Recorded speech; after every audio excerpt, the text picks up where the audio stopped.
Hey YouTube, this your girl LaMonica J, your happy Hoodsteader. Today I'm going to have my appointment with a therapist. My family was involved in the situation and we had a therapist, and then I told her that I was doing pretty good, and that if we needed anything we'll contact her. Well, I made an appointment, and today is the day that I meet with her to talk about getting a just sit back and watch.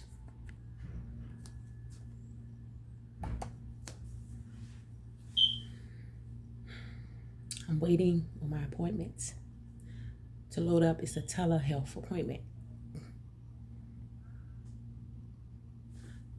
Let me see. Make sure everything is going good. The volume is up. Okay. I'm in the waiting room. Telehealth waiting room. We'll see you soon. Here are a few tips for a great video visit. Your phone or laptop can only use for the microphone or camera for one thing at a time.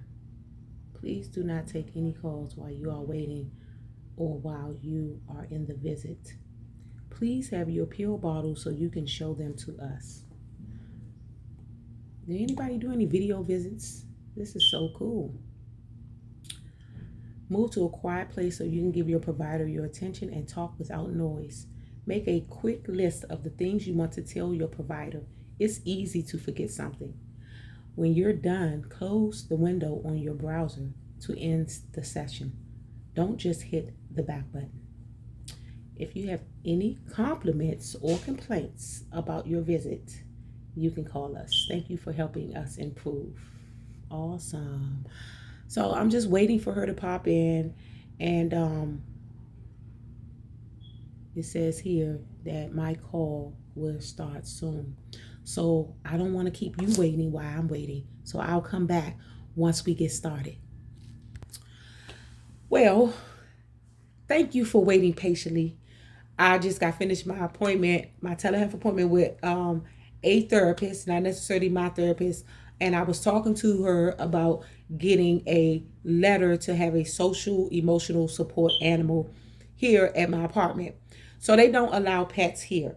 And the reason why I needed that letter is so that I'm able to have pets here and not be able to risk violating my lease. So for any of you who are in an apartment, or you are a HUD subsidy renter, meaning Section 8, or your local state funded program that provides housing, you are able to check in with your primary care provider and talk to them about getting a social emotional support animal in your home with you to help you throughout your day.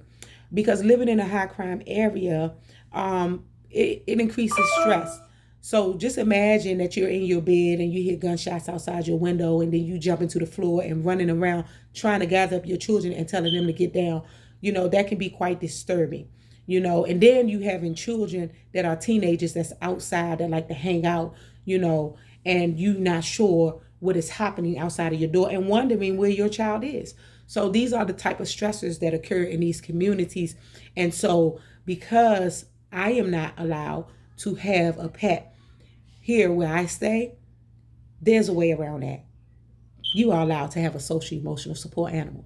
So I couldn't record the video, so I had to let her know that that was my hopes for my YouTube listeners.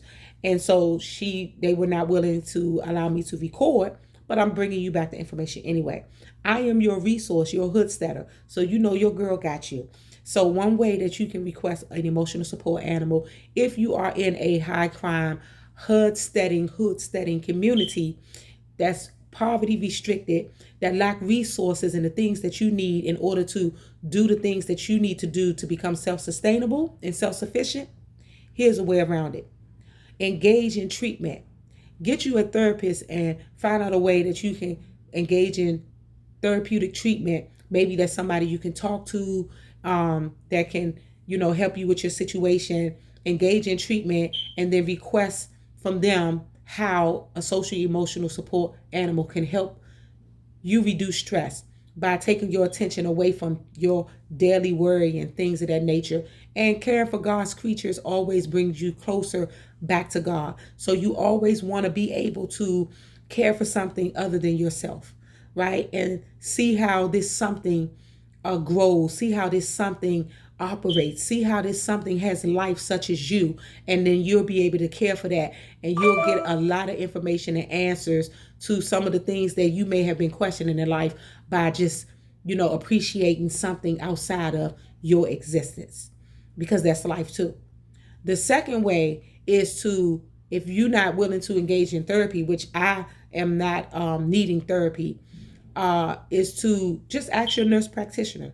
Share with your nurse practitioner or your physician, your primary care physician, or whoever. Share with them that you need an emotional support animal, that you live in a property, whether it's HUD funded or not, that just does not allow pets. Once you get that letter, you file that letter with your rental office or your landlord, and voila, you're allowed to have pets. You can have a bunny. You can collect bunny poo. You can put that bunny poo in your garden. And I got a video coming out about that too, because when I was at the 2021 Homestead Conference, I purchased a bunny. Hello. A bunny that I'm scared to pick up because he lets me know, get away from me, miss. I don't know you yet. You gotta give me some time. And stop picking up my poo. What are you doing? What are you doing? So every time I'm in there getting that poo out of his little poo bag, he nudged his little poo bag away from me like, stop it. Stop it. I know my doo-doo is gold. And that's his name too, Dookie Gold, y'all, by the way. I know my doo-doo is gold, but miss, please stop this. Okay? So I will be showing you my bunny maybe tomorrow in a later video. And I have an interesting video coming out about that. So for any of my Hoodsteaders who do not know how bunny poo helps your garden, I'll bring you information about that. Yes. So those are the ways that you can request a letter so that you are able to have a social emotional support animal in your home. That way you can have a bunny, and then you can collect the poo and begin having a healthy garden indoors. So there's ways around things. Remember, I didn't write the law. They were written. It is your job to find loopholes, hello, and get around getting, and they're not even loopholes. That's just what's written. But it's your job to seek and find. Seek and ye shall find. Oh, I know y'all eyeballing my yeah. I know you eyeballing. I'm gonna take you there. Just give me some time. But I just wanted to bring on this video. Maybe it can help somebody who's going through something right now, somebody who might be feeling a little trouble, somebody who might be feeling a little lonely, right? Somebody who might be saying, hey, I'm gonna plant a seed and take on this garden adventure with this young lady that's trying to introduce something into the community. Care for something other than yourself. Plant a seed, grow a garden, get an animal, take care of an animal, learn something about something else that God created other than yourself. You'll find out that animal behavior sometimes supersedes human behavior. And love comes from everything that God has created. You'll see. Keep watching. And thank you for tuning in. Share this video, like this video. Encourage me by doing that so that I can bring you more content, because y'all definitely encourage me. And I'm not a YouTuber, but guess what? I'm going to bring it to you, baby, by any means necessary.